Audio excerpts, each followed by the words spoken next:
नमस्कार दोस्तों, स्वागत है आप सभी का हमारे प्रोग्राम जिंदगी बने आसान में। दोस्तों, हमारी सीरीज चल रही है बी योर ओन डॉक्टर के ऊपर। आज हम बात करेंगे थायराइड इस बीमारी के बारे में, जिसके सॉल्यूशंस आज आपको पता चलेंगे कि किस तरह से एक्सरसाइज के थ्रू और राइट लाइफस्टाइल के थ्रू आप अपनी कोई भी बीमारी को, स्पेशली थायराइड को, कैसे क्योर कर सकते हैं। इसके बारे में जानने के लिए हमारे साथ है करमजीत सिस्टर। आइए उनसे बातें करते हैं। ओम शांति sister, welcome to our show. ओम शांति सिस्टर, हमने बात की थी कि किस तरह से अगर हम आयुर्वेदा को अपनी लाइफ में लेकर आते हैं। पिछले एपिसोड में हमने इसके बारे में बात की थी कि अगर हम आयुर्वेदा को अपनी लाइफ में लाते हैं, उसके जो टेक्निक्स है, उसके जो उपचार है, उसके जो लाइफस्टाइल है, वो सब अगर हम अपनाएं तो हम थायराइड के मेडिसिन से भी बाहर पूरी ज़िंदगी, पूरी लाइफ हमारी चेंज हो सकती है।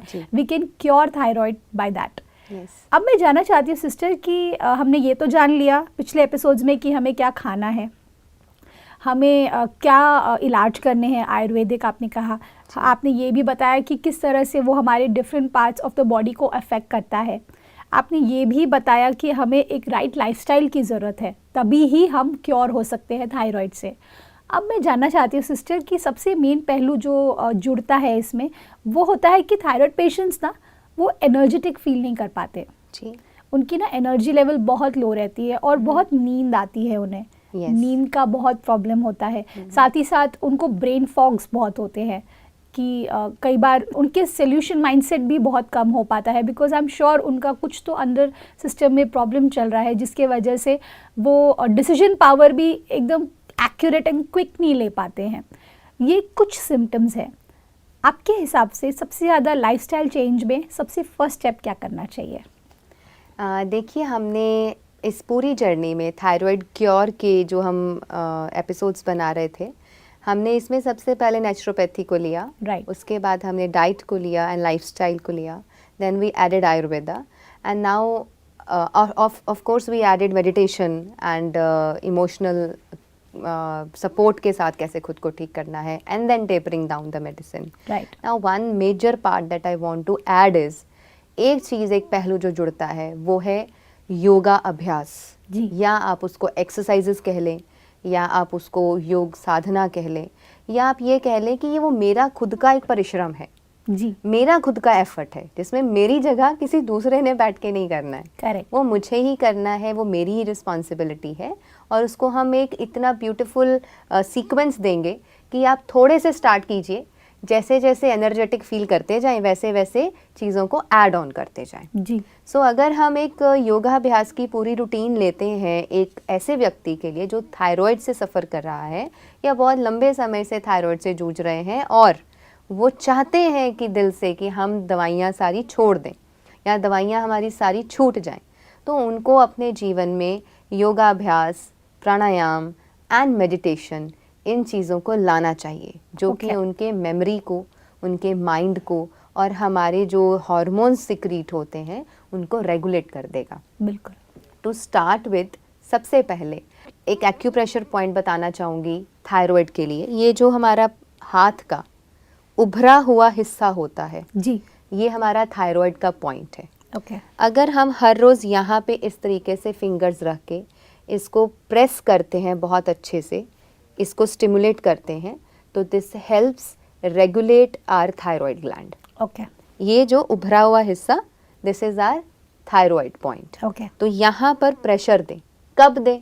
आप बैठे हैं, टीवी देख रहे हैं, फ्री बैठे हैं, देते रहें प्रेशर, साथ साथ इसको प्रेस करते रहिए। ओके। दोनों हाथों को बारी बारी से प्रेस करते रहिए। थक जाएं तो चेंज कर लें।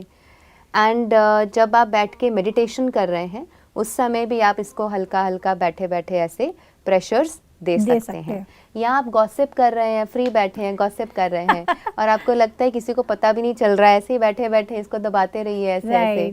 और अगर सर्दियां हैं, शॉल वॉल ले रखा है, फिर तो बड़ा आसान है, किसी को पता भी नहीं चलेगा कि आप अपना एक्यूप्रेशर कर रहे हैं बैठे बैठे। So we also don't need to tell anybody. Right. तो एक्यूप्रेशर पॉइंट के साथ व्हेन यू मेडिटेट, जब भी मेडिटेशन में बैठें, ये वायु मुद्रा होती है, वायु मुद्रा को लगा करके बैठ सकते हैं। It's very simple. First finger को अंगूठे के बीच में यहाँ इसको बस टच करना है और इस तरीके से बैठना है। ओके। That's it. दोनों तरफ से ऐसे ही इधर इस तरीके से इसको टच करते हुए ऐसे बैठना है। तो ये वायु मुद्रा भी आपको वात को कम करने में मदद करेगी। वात जो एग्रवेट हुआ, जिसकी वजह से ये प्रॉब्लम्स हुई, वात मेरा बैलेंस हो जाएगा, वात सम हो जाएगा। तो वात को सम करने में ये जो वायु मुद्रा है ये हेल्प करती है जी। After this start with Omkara, start with the Om ध्वनि, क्योंकि ओम ध्वनि या जो ओम है वो सीधे आत्मा से और परमात्मा से जुड़ा हुआ शब्द है। तो ओम ध्वनि का उच्चारण करने से थायराइड ग्रंथि को स्टिमुलेशन मिलता है, उसको एक वहाँ पे एक रेजोनेंस महसूस होती है। क्योंकि आप देखें जब हम ओम का उच्चारण करते हैं वो आपके थ्रोट से निकलता है और आपके ब्रेन तक जाता है और इसको स्टिमुलेट करता हुआ जाता है। तो जो लोगों का कहें कि मन विचलित रहता है, ध्यान नहीं लगता है, मेडिटेशन भी प्रॉपरली बैठ के नहीं कर पाते हैं, ओम ध्वनि उनको हेल्प करेगी इस सबको रेगुलेट करने में। तो ओम ध्वनि का उच्चारण 5 से 7 बार बैठ करके करें। जिन्हें ज़्यादा अच्छा लगता है वो ज़्यादा लंबी ओम ध्वनि भी कर सकते हैं, वो उनको हमेशा बेनिफिट देके जाएगा जी। After this do deep breathing. Deep breathing very very important. लंबा गहरा श्वास लेना, एंड जब ब्रीद इन करें take good vibrations inside. When we breathe in take the positivity inside, when we breathe out take all the negativity out. तो ये एक आप थॉट ले सकते हैं, हम इसको जस्ट अभी डेमोन्स्ट्रेट कर सकते हैं। If you can close your eyes, I will just say something and आपको बस उसे महसूस करना है, खुली आंखों से या बंद आंखों से, जैसे आप कंफर्टेबल हों। आप वायु मुद्रा लगा के बैठ सकते हैं, yes, and you just have to breathe in. लंबा गहरा श्वास अपने नॉस्ट्रिल से श्वास भरें, और जब आप ब्रीद इन करेंगे महसूस करें I am breathing goodness inside, everything good is going inside, my health is improving. अब धीरे धीरे श्वास को छोड़ें और सारी weaknesses and tiredness and fatigue को बाहर निकालते जाएं। ऐसे ही again breathe in, deep breathing, inhale deeply and inhale all the goodness, exhale completely and exhale all the negativity and weakness. So this is the way you can gently open your eyes. So इस तरीके से बैठ करके अगर आपने आपको खुद को 5 से 10 मिनट भी दे दिए तो आप देखेंगे कि आपका मन एकदम शांत होता चला जाएगा, आपके विचारों का स्तर शांत होता चला जाएगा, and you will really feel कि गुडनेस अंदर जा रही है हर श्वास के साथ। यानी कि हर आती हुई सांस गुडनेस को अंदर लेके जा रही है, हेल्थ को अंदर लेके जा रही है, हर जाती हुई श्वास मेरे अंदर की वीकनेस, टायर्डनेस, फटीग को बाहर लेके जा रही। तो ये एक टेक्निक है डीप ब्रीदिंग की, जहाँ जिससे हम अपने मन को शांत कर सकते हैं। After deep breathing is done then you are prepared for your pranayama, for your meditation, for your everything. यानी कि ये एक उससे पहले का एक प्रेप है, एक प्रेपरेशन कर दी हमने अपने माइंड की, बॉडी की, कि now I am ready for my meditation and pranayama. तो इसको करने के बाद फिर आप जो प्राणायाम करना है उसमें आप पहले कपालभाति कर लीजिए। कपालभाति को भी कैसे करना है कि when we are exhaling, Kapalbhati में सिर्फ एक्सहेलेशन होता है, फोर्सफुल एक्सहेलेशन और पैसिव इनहेलेशन। श्वास लिया जाता है नेचुरली, हम सिर्फ श्वास छोड़ने पे ध्यान देते हैं, राइट। यानी कि सिर्फ श्वास छोड़ रहे हैं। तो अगर कोई व्यक्ति पतला है तो 10 मिनट की कपालभाति काफ़ी है, और अगर कोई व्यक्ति ओबीस है तो वो 20 मिनट्स की भी कपालभाति कर सकते हैं। तो कपालभाति से भी आपके पूरे अंदर का जो एनर्जी सिस्टम है वो जागृत होता है। यानी कि जब आप कहते हैं कि थायराइड में मुझे वीकनेस महसूस हो रही है, कपालभाति करने से वीकनेस दूर होती चली जाएगी, अच्छा, टायर्डनेस कम होती चली जाएगी, स्ट्रेंथ आती महसूस हो जाएगी, और आपको लगेगा कि येस माय इंटरनली एक एनर्जी सिस्टम है जो बिल्ड हो रहा है विच इज़ हेल्पिंग मी। तो कपालभाति एक तुरंत हमें चार्ज कर देता है, it is something which charges us very easily. तुरंत 10 मिनट्स में चार्ज हो गए। आप 20 मिनट्स भी कर सकते हैं, तो 10 to 20 मिनट्स का कपालभाति कर लीजिए। और इसको करने के बाद Agnisar Kriya, of course we can not demonstrate here right now, लेकिन अग्निसार क्रिया आप कहीं भी सीख सकते हैं, ऑनलाइन यूट्यूब पे भी सीख सकते हैं, या आपके कोई योगा एक्सपर्ट हैं, कोई चिकित्सक हैं, वो भी आपको सिखा सकते हैं। अग्निसार क्रिया में क्या होता है, हम पूरा श्वास बाहर निकाल के यानी कि एक्सहेल करके अपने पेट को ऐसे ऐसे फ्लैप करते हैं, Okay. यानी कि श्वास बाहर निकाल दिया तो पेट खाली हो गया, then we have to flap the stomach out, in and out, in and out. तो ऐसा करने से क्या होता है कि आपकी थायराइड ग्रंथि को स्टिमुलेशन मिलता है। ओके। तो अग्निसार क्रिया हमारी डाइजेशन को बढ़ाती है। क्यों? क्योंकि थायराइड के ऊपर नीचे होने से हमारा डाइजेस्टिव सिस्टम पर भी उसका प्रभाव पड़ रहा है। तो अगर हम चाहते हैं कि हमारा डाइजेशन प्रॉपर हो जाए जी। तो अग्निसार क्रिया हमारे डाइजेस्टिव फायर को बढ़ाती है, भूख प्रॉपर लगती है, समय पर लगती है। राइट। अटपटे टाइम पर हम खाना नहीं खाएंगे, हम अब पूरे समय पर खाना खाएंगे। तो अग्निसार क्रिया के बाद आप बैठ करके अनुलोम विलोम और नाड़ी शोधन, कुछ लोग अनुलोम विलोम को ही नाड़ी शोधन कहते हैं, तो यानी कि लेफ्ट नॉस्ट्रल से इनहेल करना, फिर कुंभक लगाना, होल्ड करना, राइट से छोड़ना, राइट से फिर लेना, फिर लेफ्ट से छोड़ना। जी। This completes with 1 round. Okay.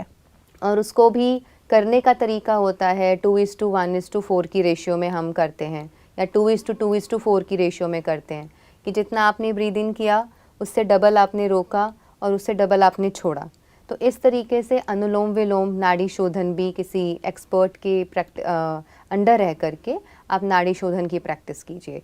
तो थायराइड में एक और प्राणायाम बहुत बेनिफिशियल है जो कि हमारे पिट्यूटरी ग्लैंड से जुड़ा हुआ है, जो हमारे ब्रेन को, माइंड को रेजुविनेट करता है, जी। उसे ताजगी देता है, रेगुलेट करता है, और साथ ही साथ हमारे इमोशंस को बहुत प्योर करने में और क्लैरिटी ऑफ माइंड के लिए हेल्प करता है। Okay. Because Bhramari pranayama is very helpful for concentration, for power of mind, जी। For building focus.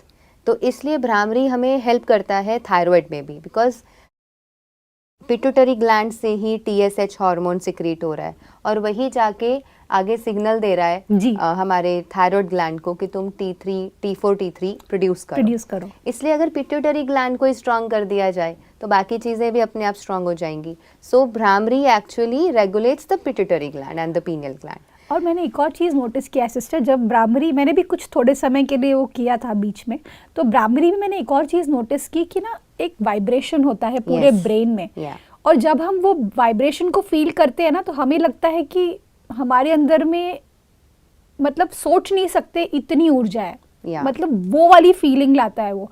मतलब जैसे सपोज अगर किसी बच्चे को आपने आइसक्रीम दे दिया तो वो कितना खुश हो जाते हैं, उसी तरीके से आई थिंक भ्रामरी जो है ना वो पूरे ब्रेन को खुश कर देता है। Is what I feel, you know. Yes, of course. So 5 to 10 minutes अगर आप भ्रामरी भी हर रोज प्रैक्टिस कर रहे हैं, और एटलीस्ट 5 मिनट्स तो ज़रूर करें जी। तो simply it's a very simple technique, एक हमिंग बी का साउंड प्रोड्यूस करना है। करेक्ट। तो जैसे हमिंग बी एक हमिंग करती है, जी। बिल्कुल वैसे ही हमें करना है कि आप लंबा गहरा श्वास लेके, जब आप मेडिटेटिव पॉस्चर में बैठे हुए हैं, you have to close your ear, अपने अंगूठों के साथ बंद कर देना है, और अपने सारे फिंगर्स को चेहरे पे रखते हुए या फिर सिंपली ऐसे पुट करते हुए, और आपको हमिंग की साउंड के साथ,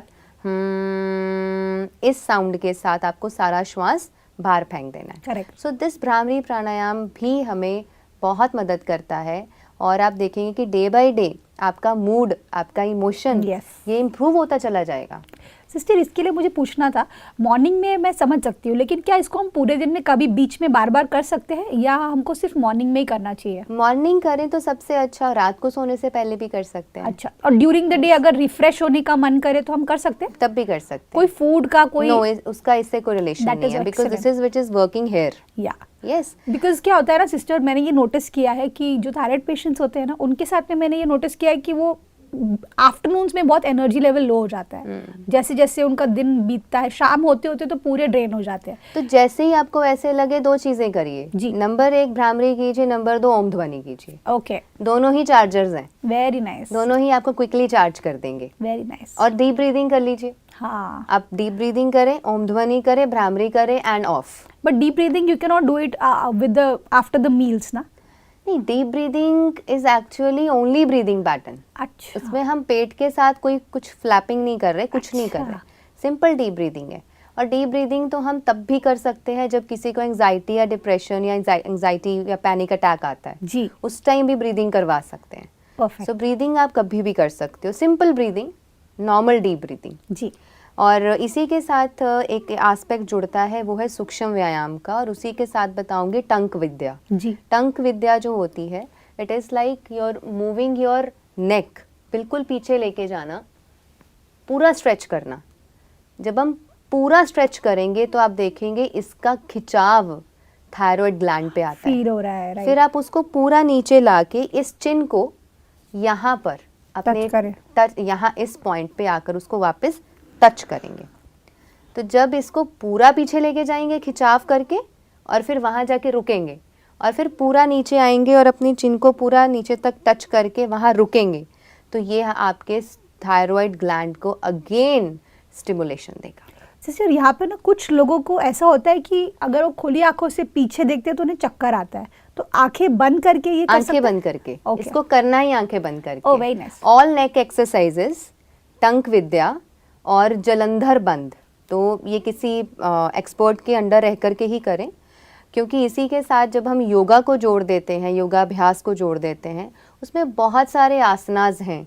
सर्वांग आसन है, हल आसन है, सिंहासन है, तो ऐसे कितनी सारे आसनास भी जुड़ जाते हैं इसके साथ। जब आप इन आसनों की प्रैक्टिस अकेले में नहीं, किसी एक्सपर्ट के अंडर रह कर के ही करेंगे, ये सारे प्राणायाम को और सारे योगाभ्यास को, तो आप देखेंगे कि सूक्ष्म व्यायाम करने से, ब्रीदिंग एक्सरसाइजेस करने से, योगाभ्यास करने से और प्राणायाम करने से आपका कंप्लीट थायराइड जड़ से ख़त्म हो जाएगा और आप बिल्कुल पहले की तरह हेल्दी, महकते हुए, चहकते हुए अपनी ज़िंदगी जी सकते हैं। Amazing sister. आई थिंक ये जो हमारा पूरा सीरीज़ रहा है थायराइड के ऊपर, इसमें मुझे ऐसा लगता है कि हमने बहुत डेप्थ में जाकर चीज़ों को क्लैरिफाई किया है हमारे दर्शकों के लिए। And I must say sister, आपका जो नॉलेज है वो बहुत ही हेल्पफुल है हमारे लिए, आपका प्रेजेंस हमारे लिए हेल्पफुल है, and I am really grateful to you for this series. Thank you so much. Thank you for coming in our show. ओम शांति। ओम शांति। दोस्तों, इस पूरे सीरीज़ में, थायराइड की सीरीज़ में, हमने एक चीज़ को बहुत ही क्लियरली एड्रेस करने की कोशिश की है कि नेचुरली अगर आप थायराइड प्रॉब्लम से निकलना चाहते हैं तो उसके लिए आपको ही एफर्ट्स लेने होंगे। मैं मानती हूँ कि अभी तक आप कुछ ऐसे लोग होंगे जो मेडिसिन बहुत सालों से ले रहे हैं, या कुछ लोगों को अभी अभी डायग्नोस हुआ है, या कुछ लोग उसके बॉर्डर लाइन पर है। मैं सिर्फ इतना बोल सकती हूँ दोस्तों कि अगर आपको लगता है कि ये पॉसिबल है तो पॉसिबल है, लेकिन अगर आपको लगता है ना कि ये पॉसिबल नहीं है तो कोई भी आपको ठीक नहीं कर सकता। इसीलिए बस मेरे इस बात को मान करके आप, अगर आपने कोई भी एपिसोड पीछे का मिस कर दिया है थायराइड का, तो आप प्लीज़ पीछे जाकर देखिए। बहुत ज़रूरी है कि आप खुद को क्योर करें, क्योंकि थायराइड वो सिर्फ इस ग्लैंड तक नहीं रहता, वो आपके पूरे शरीर को अफेक्ट कर रहा है, आपकी पूरी ज़िंदगी को अफेक्ट कर रहा है। तो एक्शंस लीजिए। ओके, इस बात के साथ आज के प्रोग्राम को हम एंड करते हैं। कल आपसे फिर मिलेंगे आपके ही शो में, ज़िंदगी बने आसान। ओम शांति।